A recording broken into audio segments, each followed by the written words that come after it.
Welcome to the Young Money Podcast. My name is Diana Menezes.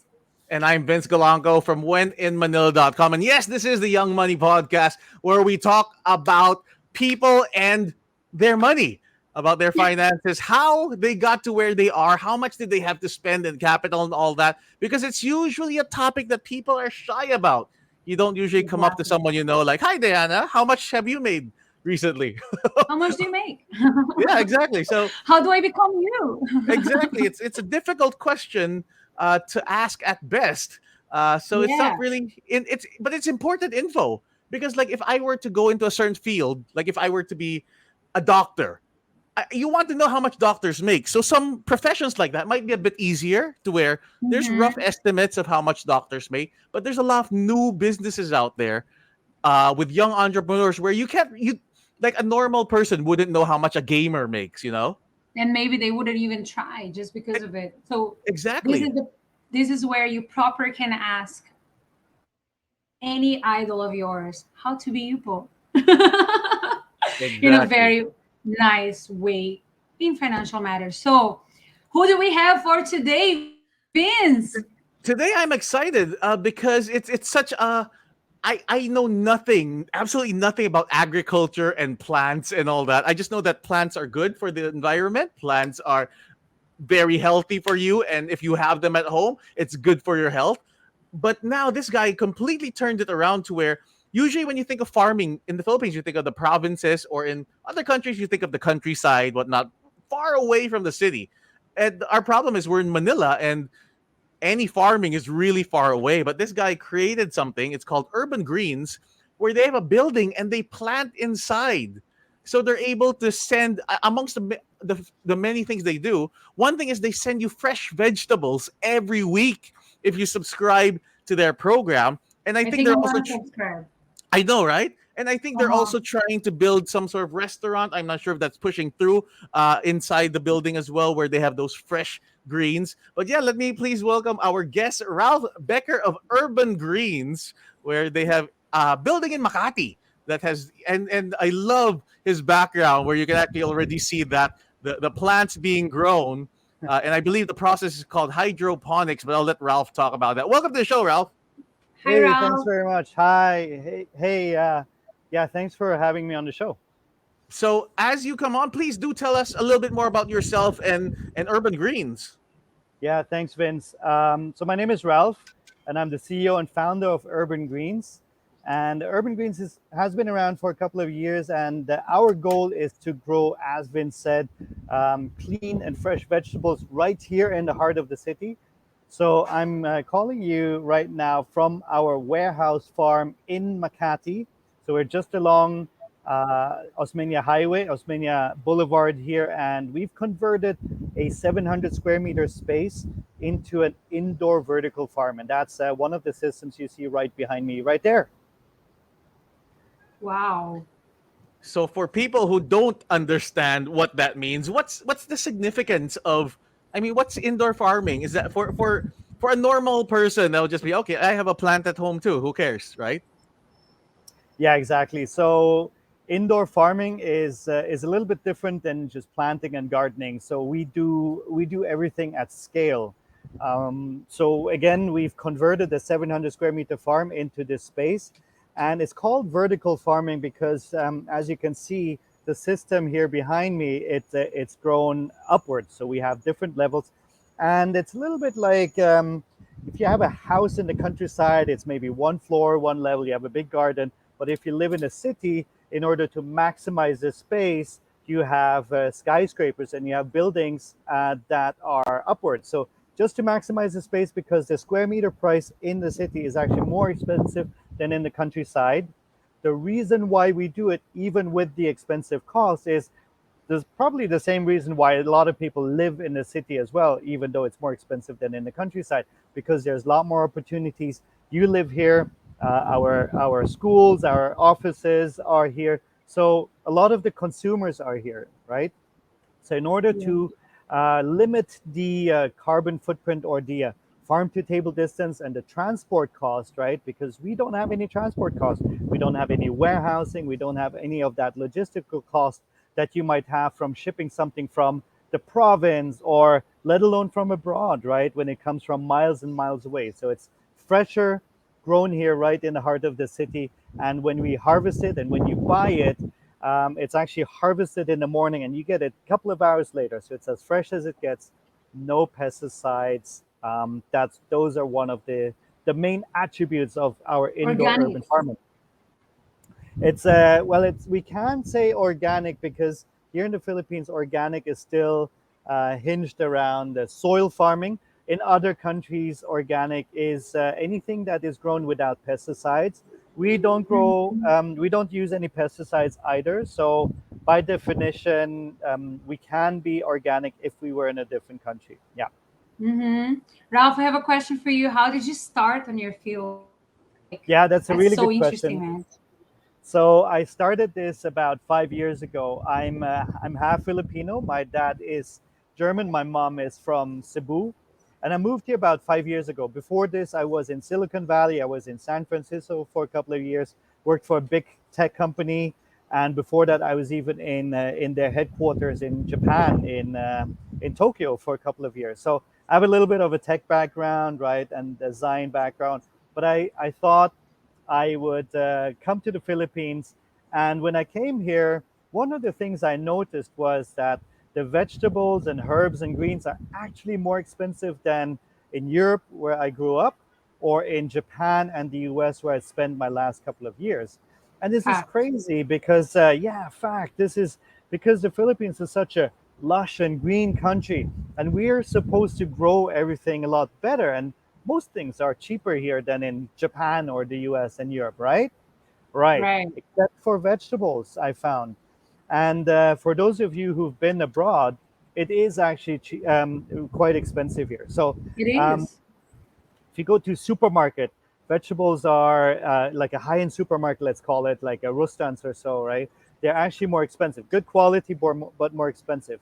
And if you go to a palenque, most of the time, or a lot of the times, they would be at lesser quality, and we don't know what it's sprayed with, like pesticides and anything.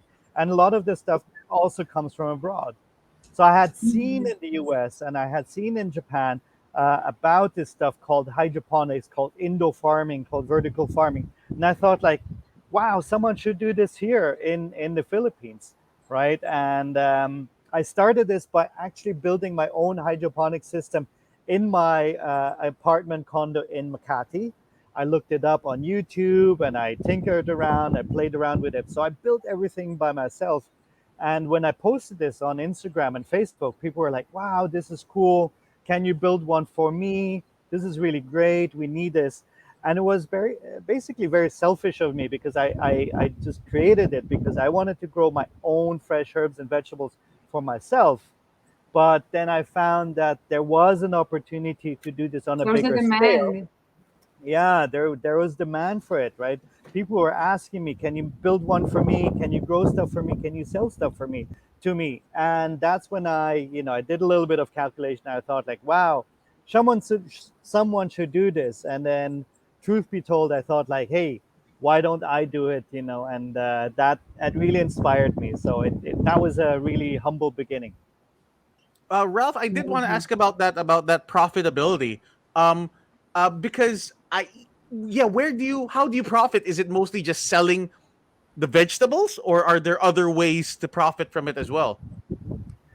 So it depends on what scale you are, right? So as we throughout the years we've gone through different business models here, and it's the main business model here is really the let's call it the bread and butter is selling the vegetables and herbs that we grow, right?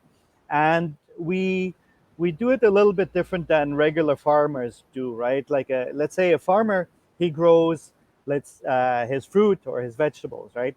And then he sells them to somebody and they sell it to a market, and then they hope that someone will buy it, right? What happens if nobody buys it? Sayang naman, like it Mhm. gets discarded or it expires on the shop front or on the shelf. And you can see sometimes and when you go to the supermarket, some of the greens and vegetables and the tomatoes are like bumped, and they have to be discarded already, right? Or somehow have like fungus already because they've been there for quite a long time. So what we do is we want to eliminate food waste. food waste is one of the main things. So imagine you grow like 100 plants, and in transport you actually lose about 10, 20, up to 30%, right? So that's resources that you've spent in planting those, but you're effectively selling only about 60%, right? Then in your Mhm. shop Wow. front, Okay. once it's you select, your supermarket will choose which ones to put up, and the other ones are discarded. And then after a day or two or three, when they start wilting, they throw away all the other stuff. So effectively, you're only selling about 30% or even less of your total herbs and vegetables that you're selling. So that means you put a lot of money and resources into creating produce, and you're effectively only selling 20%. What we do different is we work with the market and we work with market demand.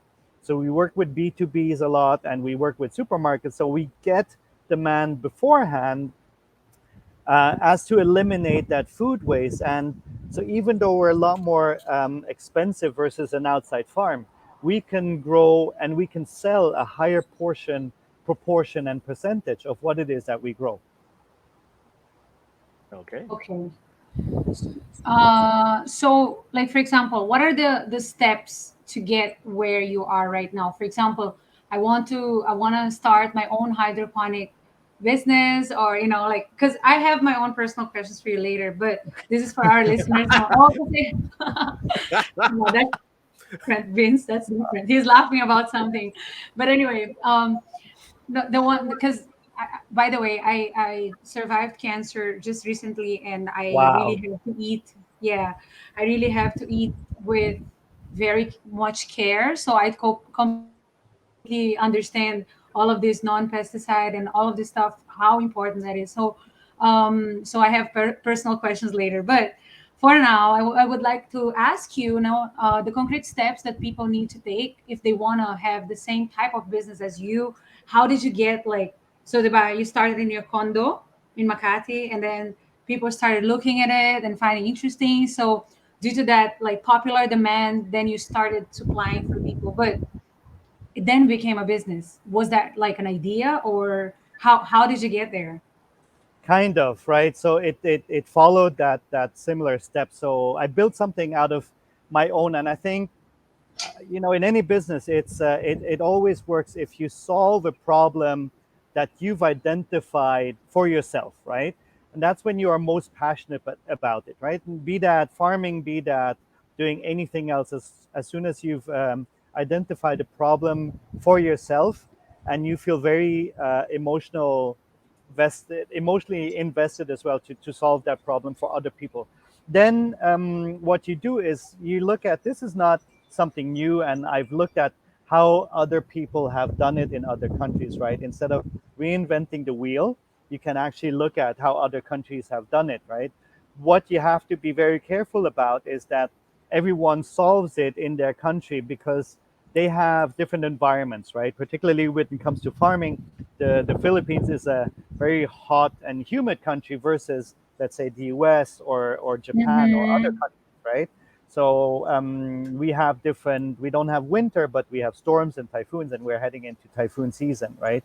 So what you need to do Mm-hmm. is you need to you need to study a lot. You have to look at how other people are doing, but you shouldn't shy away from just going in there and building it yourself, because there's so much that you learn by just like learn by doing, right? And learn by failing. You will fail so many times, and you should not get this discouraged by failure, right? So Mm-hmm. this is where funding comes in, and this is where your long-term vision comes in, right?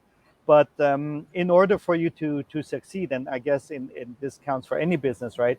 You have to have a long-term vision about what it is that you want your business to look like, and how big that market is, right? And if it's been proven in different regions already, in which it has, like hydroponics and indoor farming is something tremendous big. It's so big in the US and in Europe at this point, Yeah. where companies get hundreds of millions of dollars of investment, right? And they're like valued at billion-dollar companies at this point. And so it is something that has a lot of future and a lot of demand. So you have to take what works for them, but you cannot just copy paste it here to the Philippines. You have to adapt it to your environment, your climate, and to your client base as well. So that's where you start. Uh, That's a lot of Build it, research. As you build talk, it. I just get more and more curious about so many things I would like to ask you. But Sure. yeah, go ahead, Vince. Sorry. Yeah, for me, my question is: so how can people get these greens? Is it only they order online, or do they come there and treat it like a grocery, or how does that work? So we sell most of the stuff online, right, through different sales channels. We're on Pikaroo right now. We have a menu on Food Panda at the moment. We sell through our own website, through our own Instagram and social media on Facebook. What works really well for us is we have our Fresh Friday campaign. So a lot of people, they forget to order on a weekly basis, and they go to the supermarket and they're like, ah, shit, I forgot to order through Urban Mm. Greens. I should have done that. So what we do is we take that away from you, this forgetfulness, and we supply you every Friday with fresh herbs and vegetables that we I think you got a harvest new here. customer now. I'll send you some. Yeah, no worries. Happy. We have our, you name it, arugula, kale. The kale is so crunchy, right? It's crunchy kale. For any fitness buff out there, if you want to do your kale smoothie in the morning, it's loaded with iron. It's loaded with potassium. It's so healthy, right? And Hmm. yeah, I'm a big fan myself. But I'm biased. I know. Since you said there are greens now, like I'm curious, can we also, well, this is a really, really vain question because I'm new in this, just like Vince. Like I don't know anything about vertical farming and hydroponics, but I've been interested for a very long time actually. I used to go to a clinic in Makati. It's called Halen's, and they have their own like vertical farming sa loob, but it's Wow, just by the hall. It's more of like a decoration, I would say. But my decoration. question Yeah. to you is more of like, so since you talk about making the farming for greens, can you also do like berries, fruits, all types of can grow anything?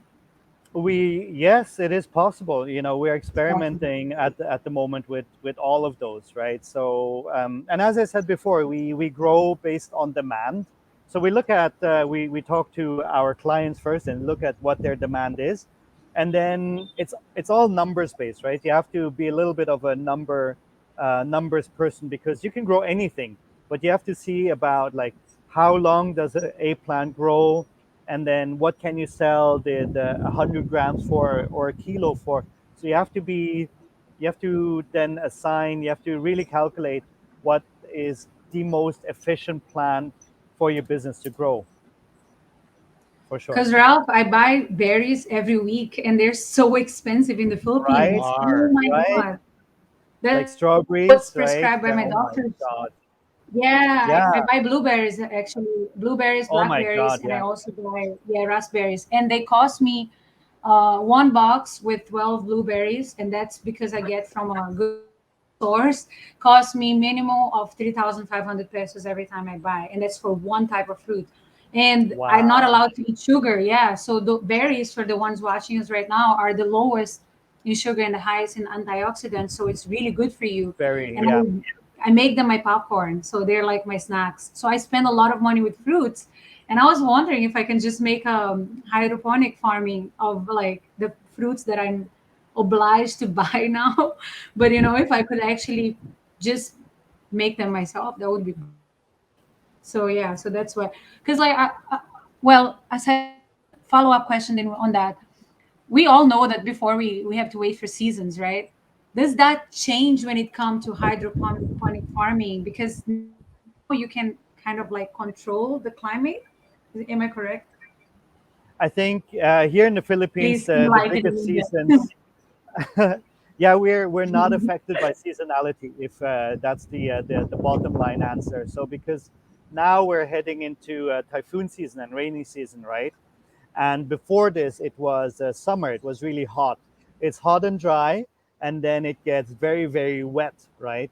So we have a dry and drought. You remember the last couple of years we used to have droughts, right? The reason why we Mhm. don't have droughts this year and last year was because of the pandemic. There was less water usage, particularly on a commercial level. But if that wasn't the case, we would still have a shortage of water, right? A lot of it goes into agriculture as well. And then come a couple of months later, everything gets flooded and inundated, right? So that's really crazy. Here in indoor urban farming, we actually use a very small fraction of the water because it's in a controlled environment. We don't have water evaporation. And as you said before, we're not affected by the environment as much. So we're not affected by storms, typhoons, and floods, and heat, and drought, and winds, right?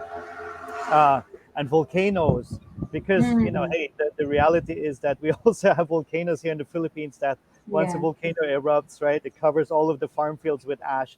There goes your harvest, right, for that month. So all of that work that goes in there, True. it's a little bit like you and me now. We sit in an indoor environment, right? It's hot outside. What do? You turn on the aircon or your fan. It's dark outside. You turn on the light, right? We've created environments for ourselves to be able to work and to study and to live and to all that, right? And to prosper and to be productive, right? And then for the plants, we're like, bahala na, like they're outside, like let's hope that they don't get affected, but they do, right? Mhm. We've Yeah. created chicken coops for our chicken. We've created stables for our pigs and for our for our horses and cows outside. But for greens, we think it's natural for them just to be outside. And with the climate change and all of that coming, there's no scenario in the world where there will be less storms in the next couple of years. There'll be more storms, if anything, right? And more floods. Mhm. So I don't say that what we do is a silver bullet for everything, right? Because we're only growing a small fraction, a small portion of the food that we consume, right? We don't grow grain, we don't grow rice at this point, we don't grow fruits and mangoes and coconuts and all of that, right? So there's only a very small subsection of food that we can grow. But I think there's a lot of development and research going into that, how we can grow more and how we can expand it. And yeah, we're basically the pioneers in that field. So I love that. I love that I met you here. Okay, so, Vince, I so think Diana, if there's I a gotta zombie go. apocalypse, we know where to run now. I know, right? Oh, don't tell anyone. Yeah, I mean, but that's how it started. Like we're talking about zombie apocalypse, but we're not that far off. With the last pandemic, with the last Exactly, right? lockdown in when was it? In April and in June and July, right? The restaurants were closed. You couldn't do everything. We were growing our own food here, so we're like, wow, we can actually. That's how it started, really. And that's why we have a menu on Food Panda, and that's why we have these pop-up dinners to which you came down to, Vince, a couple of weeks ago, right? Because it started with us just making food with the food that we grow here, with the herbs. So we were like plucking the sweet basil here, and then we were making pesto, super fresh. We were making like Nice. pesto sandwiches, pesto pasta, and that's how we started. And then we took kale, we took our salads, we took our arugulas, and all of that. And we started creating more diverse menus with all of that freshness that we have here. So yes, we are zombie apocalypse proof for sure. So, Diana's question earlier was because I completely agree. I also my nutritionist also strongly recommends berries because yeah, they are super good with antioxidants. So I did quite hear. Can we grow berries? Is that something we can Yeah, do? yeah. So yes, possible, very possible. And in fact, should I say it? Should I not say it? Am I live? So please say, We are testing it, and we've had Okay. some success in it. So yay! now Yeah, I we're hope looking at so. If scaling it. I'll be your you client, definitely. same here. Yeah, it's so expensive. I think it's quote unquote a bit cheaper at SNR, but other than that, it's still really expensive. So yeah, if you could do that, that would be great. Um, Absolutely, so yeah. speaking of eating there, because I was able to go there when you were sort of just testing a restaurant concept. Is that happening? Not quite sure yet, or No, no, it is. It is happening. So it's happening now. We moved it to Saturday. So the next one is is Saturday. This all throughout the month.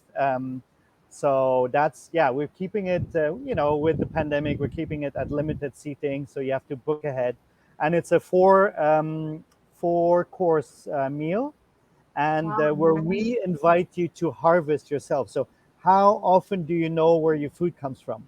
This time around, we actually teach you how to harvest. So, we'll tell you, okay, we'll need some basil, we need some arugula, we'll need some kale, we need some lettuce, we'll need some this and that, right? So, we give you a couple of shears, Mm. and I'll teach you how to go in and get your fresh herbs, and then you pass them to the chef, and the chef creates an amazing four, five. How many plates is it? Five course meal with that, and cocktails as well. So we have cocktails included in that. So as fresh as it gets. So this is just so as of Okay. now, it's once a week for a select for well, not select, but for just for a few people. Yeah, at the moment it is right. Like, and we're testing it out, and we're basically getting feedback. And as we're setting up the farm more, and we're setting up more tables so that we can accommodate more people during and more days, right? So that's basically the plan. Okay, well, Diana, when next time we're available on a Saturday, looks like we might have to hang out here. Definitely, definitely. I would love to do that. Well, I have more questions. Can I go, Vince, or do you Yes, want to go go for it. first? So, for example, Ralph, if I want to build my own hydroponic farming, vertical farming in my home, for example, what are the things I need to know? And what are the things I need to inquire from you? The space I need, the money I need, everything, the training I need. Right, and you mentioned it. The last one was is actually the most important, the training you need, because we get asked this quite a lot, because we have these systems here that I have in my background, and we've basically developed those from scratch over the last couple of years, right? And if I compare it a little bit to puppies, right? Everyone loves puppies. You love the idea of having a puppy, and they're very Instagrammable, and everyone loves puppies. But the whole problem with puppies is, right, anything that is not Instagrammable, like walking it, taking it to the vet, Mm, cleaning after it, right, feeding it, and all of the cleaning pains that it. come with it, right? So as Yeah. glamorous as this looks, it's actually a lot of work, right? So it's not me doing this. I've hired a professional team of agronomists who look after this, and that's basically how I can keep this afloat. It's a little bit like, let's say you need to travel a lot for work, right? And Mm-hmm. let's say you need to travel to Boracay, to Siargao, to El Nido, and you have to fly a lot for work. You have to fly to Dubai, you have to fly to Japan for work. And then you're saying, like, wow, I fly so much, slash, I eat that many vegetables and herbs and greens. Wouldn't it be easier if I bought an airplane instead, right? So there's two things, right? Buying an airplane and flying an airplane are require two different skill sets. Buying an airplane requires only one skill set, which is money, right? You Mm-hmm. can just Mm-hmm. buy it. But then after that, once you bought an airplane, you need maintenance, you need to fly it. Who's going to fly it for you, right? And the same little bit with this urban farming, because it's not easy. That was actually our previous business model, and since we are talking about money, and being so open about it, I nearly bankrupted my business. And my business nearly went. I had to close it, because our previous business model was exactly that, was to sell units for homes, for individuals, for hotels, bars, and restaurants, to set them up to grow their own food. But then I Mm-hmm. realized that it's not easy to actually run them, right? Maintain. To Yeah. maintain them. So in and out of the 100 that we had and that we sold, 100 actually ended up not working. So that's when we reflected again on the business model, and then we looked at it and we said, like, look, in order for this to succeed, we need skilled labor, we need skilled staff, we need really highly trained agronomists who are specialists in that field. And the only way it works is if it's in an economy of scale, and that's what we're building now. Um, Maybe a little bit of a comparison. If you remember back to, I don't know, high school or in elementary school, and you had like this photocopy room. Did you have a photocopy room with like this big photocopy machine? in there. You had maybe you had one of those. I had one of Yeah. those, right? Yeah. And you have this one guy who knows how to change the toner cartridges, and when there's paper jam, you need to call a technician, right? That's where we are in urban farming versus nowadays everyone has a desktop printer, laser printer at home, and you can buy them and you can print like much better quality than that printing unit, that massive printing unit could do Mm. in your elementary school, in your high school, right? We are still there with that big photocopying machine. It needs like a trained staff in order to run them. But I think the way things are moving is that eventually everyone will have a unit at home, um, It takes care of like itself exactly a little bit like a in the future. fridge, a little bit like a maybe like a walk-in closet, that sort Mm. of type or size, or like a freezer. You open it, right? You put your pods in, and it grows by itself, a little bit like an espresso machine, right? Instead of like needing a barista and like these massive machines and like super expensive setup, everyone can make their perfect Nespresso or espresso at home. Like you can make your perfect cappuccino. You don't even know how to do it, and just by putting in a pot and hitting a button, right? And I think that's where we are now with like coffee and with like printers, but we're not there yet with indoor urban farming. But I believe that this is the path where we will go and we will need to be. I think there's no scenario in the world where this would be of less importance. Okay. Diana, I think, has more questions before I I go see. ahead. Just a follow up question on this. Like, if I, sorry, I love it so much. Yeah, I love it so much. I love what you're doing. I love that you started here in the Philippines. Um, are we frozen? Pusong Pinoy. I'm I half don't know if it's Filipino. frozen. My dad is German, and but I was born and raised in Luxembourg. Luxembourg is this tiny little country Yeah, next to Germany, and my mom is from Cebu. super cool. So, Ralph, I'm gonna give our audience a little bit of a summary if they Oh, just oh, kakatutok Diana, wait, lang nila. wait. I'll ask Yeah. about. I still have a question before your summary. Oh, go ahead. Sorry, because I got frozen here, and then Oh, like, I was yeah. wondering if you still had follow ups before I ask about the finances and I money. know. Go ahead. Go ahead. Go ahead. Okay. So this part of the show where we ask you to show us the money, like in case someone wanted to do something similar or get into the business as well. So I was wondering how when you started up, how much did that cost you? How much capital did you need? Um, and what were you able to get from that? Okay, so when I started up, that's a really good question. So I started off with zero because I built this out of my own, like I used some recycled bottles, and I just looked up some YouTube videos, and I basically spent just a couple of hundred or $1,000 on just building prototypes with like pumps that you can buy in a hardware store, because it was just for myself and I wanted to see how it works, right? And I spent that doing this for about maybe a couple of months, right? So just tinkering around, and that didn't cost all that much altogether, right?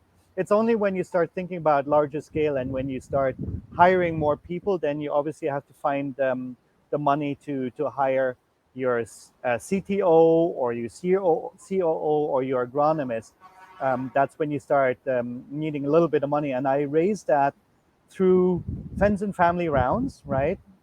I had a little bit of cash left because I was an expat in Japan. I was an expat in the US, so I had a little bit of cash left. But I burned through that very quickly. I have to admit, right? So just by building and by tinkering prototypes, because at the beginning, even though you're looking at like, okay, how can this be like profit making? I think a lot of the investment has to go into like you figuring out what it is that you want to do and what business model sticks, right?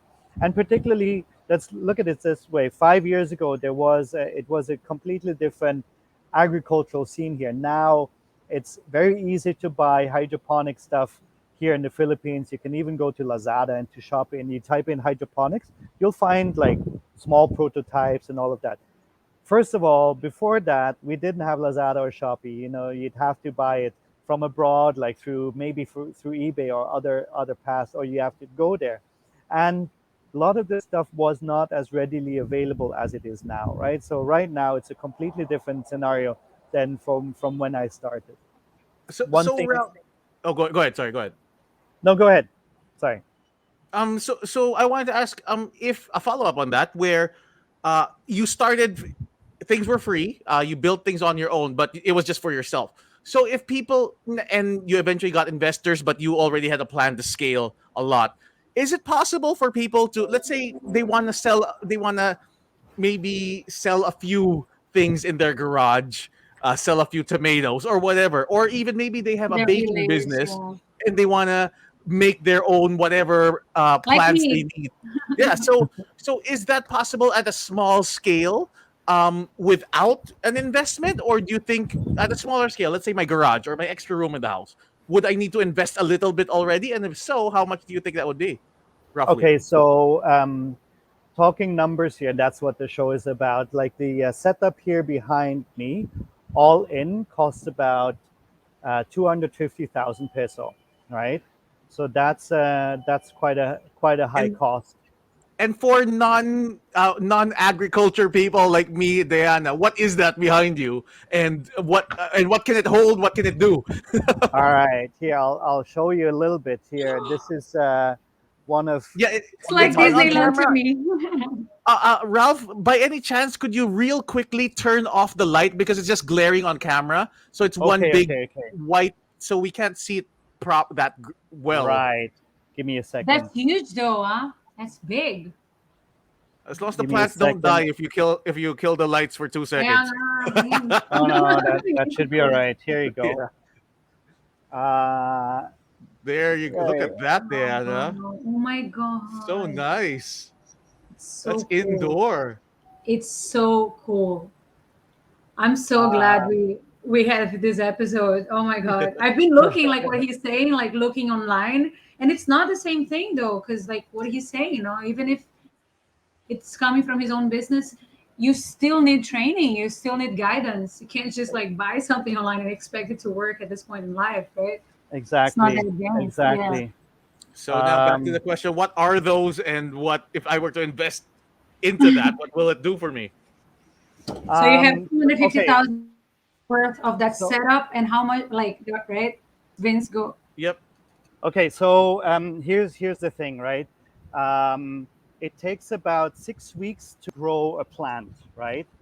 And but that also means that you have to do something for 6 consecutive weeks without fault, because if you miss one day in any of that, then you might run the chance of like destroying everything. So it's actually very, so 250,000 is quite a sizable investment, right? Like for a setup like this. And it can hold about 1,000 plants, this system here, because it's a, as we said, like vertical farming. It has like 6 levels, right? And Hmm. about 1,000 plants. But Wow. the ROI on one specific product on one rack is very, it takes so long, right? And imagine all the operational costs, because you need a lot of skill, right? And Okay. you need, let's call it what it is, right? So I need an agronomist for this, right? I need an actual agronomist for this, and it doesn't. Unfortunately, we're not at the point where this runs that easily without much knowledge. However, right, what we've calculated is that you would probably need, and this is for my business, and this is for the sake of us looking at different spaces and expanding and franchise models. Excuse me. So I think the most efficient way to do this is about 8 to 10 units, right? That's the scale that you need, and that would mean that you would need anywhere around, let's say, 100 to 150, maybe even 200 square meter space, right? That's what we would be looking at. That's for the capex. So let's say capex would be about 3 million in. That's capex. Then operational cost is also quite significant. So your electricity, your farm inputs, meaning the nutrients, the growing medium, the seeds, all of that, right? Because it will take a couple of weeks until you are actually fully operational and to run this. So you will have to cover all of that cost. So All of the frankly, six first weeks also, diba? at least for 6 weeks, because it will take you a while to set it up, and then you'll have first cycle doesn't work and second cycle. So let's say it will take you about 3-4 months, or 6 months to grow to have this fully operational, right? So you will have to cover 6 months of opex plus your 3 million in capex. That's probably about 5 million in. Okay, Ralph, I'm going to need to. I feel like we scared everyone away right now. We need to take it back. Uh, Smaller scale. If I just wanted to do something in my garage, just sell a few tomatoes, is that possible, or you think it's not worth it? Or It not even sell the tomatoes. It's maybe I need ingredients. Maybe I'm baking.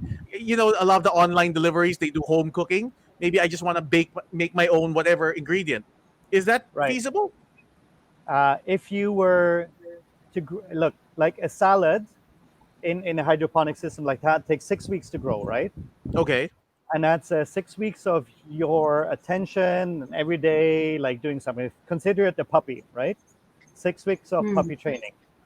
That imagine, and a small setup. Let's say a small setup can grow about 36 plants, right? 36. How much does a salad cost in a supermarket? About what shall we say? If you 100, buy the 200. greens, it's like Yeah. 200 pesos or All something. right. And Let's do calculation. Like 36 plants times 200 peso, right?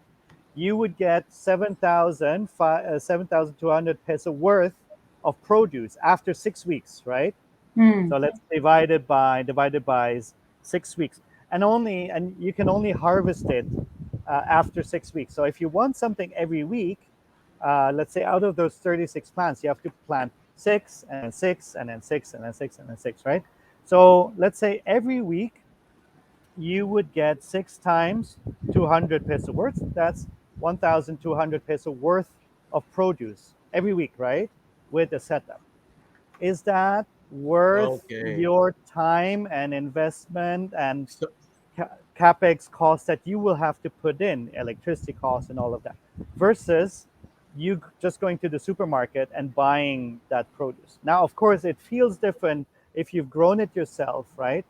But it's scale that would dramatically reduce the cost, because if it's a small scale, you have a setup. We sell setups here for like 6 units, 6 plants, which is nice. It's decorative, right? But you will not be efficient in terms of economically efficient. That's what I'm getting at. Hmm. that's good I to see. know. Emotionally, it's different, right? The fact that you've grown your own plant and food and everything, then you're like, wow, I did this, right? It will probably be more frustrating. Think about all of the plants that you've had at home, like your potted plants and everything, and imagine your business or your food Income. Yeah. depended on your success rate of your potted plants at home, right? That's just like a Hmm. snapshot of like, would you consider yourself being a successful like ficus breeder, Got it. or That's good. Oh. This is awesome because this is a bit unique from our other guests. For this one, it really and I love your advice is that this is really for scale. Like you shouldn't go into Hmm. this if you're thinking it's gonna be a side business because of all the attention you need to give and the finances involved. So thank you for that tip. But that's great to know as well. So that for investors out there who might be looking for something to invest in, well, Ralph's right there. But we're cutting close on time. We're over 40 minutes. So Diana's gonna give Yeah. her key Well, points or summary real quick. yeah, I guess like the summary, he pretty much just made it now. Cause like I guess if anyone is interested in like doing this business, you have to really think about it, no? Because it's not a neat, it's just not a thing that you just invest on it and period. You really have to be hands-on. And for anyone who just tuned in right now, if I really recommend that you go back to the beginning of the episode because it's really interesting. But of course, we're here talking to Ralph Becker. Of course, he's the CEO and founder of Urban Greens, which I'm really interested about. And he started with just being curious about it, and people were just like by popular demand, oh my God, I wanna have a piece of it. And I guess it's also like trial and error, right, for everybody. Because yeah, like he said, no, like he started like expanding, and then yung pala, you really have to be hands on, and it has to be. It's like you have a child, right? You have to really grow that child perfectly, like proper parenting. Again, guys, if you guys want to do this type of business, I guess you have to really think about it. And I think knowing people that already do that is key. And don't just go online and searching for something on Lazada or Shopee and just Alibaba and shipping it to your house because it might not work. So No, it's great I that you wouldn't can say talk to that. Ralph Try Becker it. for this. Try it. Well, Try it. I don't want to discourage try anyone para from trying. makita nyo. Try kasi baka mamaya you will still need to contact Ralph Well, Becker. especially if So you're just doing it for yourself for fun or hobby. yeah, So yeah, you don't, if you're not doing it to pwede. sell and rely on that money, then yeah, I think people should try it. As an experiment. But I would like to ask you one last question, Ralph. What is the tip you would give to anyone who's like interested in becoming a, you know, just like you, having their own hydroponic Okay, maybe vertical there's two farming at tips. home? Because now I'm like, we need you.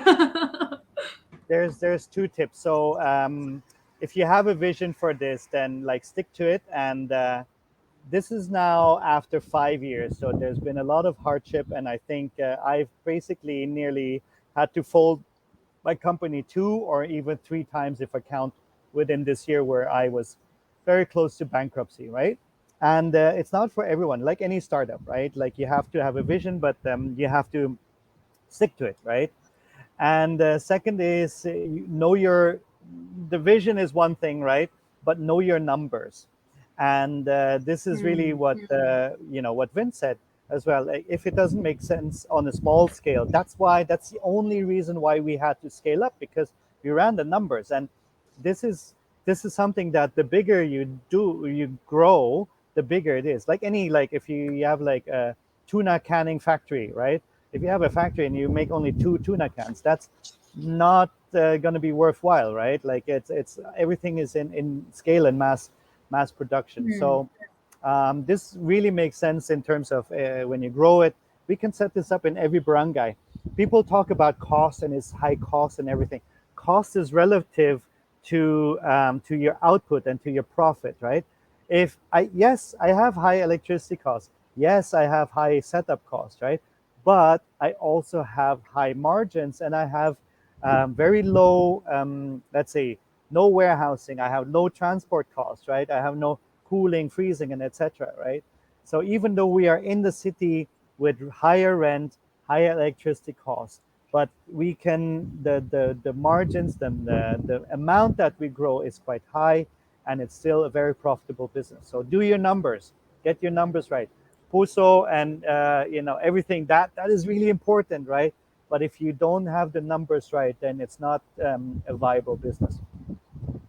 There nice. you go. So, Ralph, before we head out, how can people order and contact you if needed, or find out what they Yeah, can order? And a perfect. subscription as well. I want to Yes, subscribe. absolutely. So go hit our Instagram or Facebook, right? And on Facebook, just drop us a message. And we have this awesome feature now, which is called Chat Genie. It's like an automated service where Chat Genie takes care of all of our orders. So thank you, Chat Genie, for this.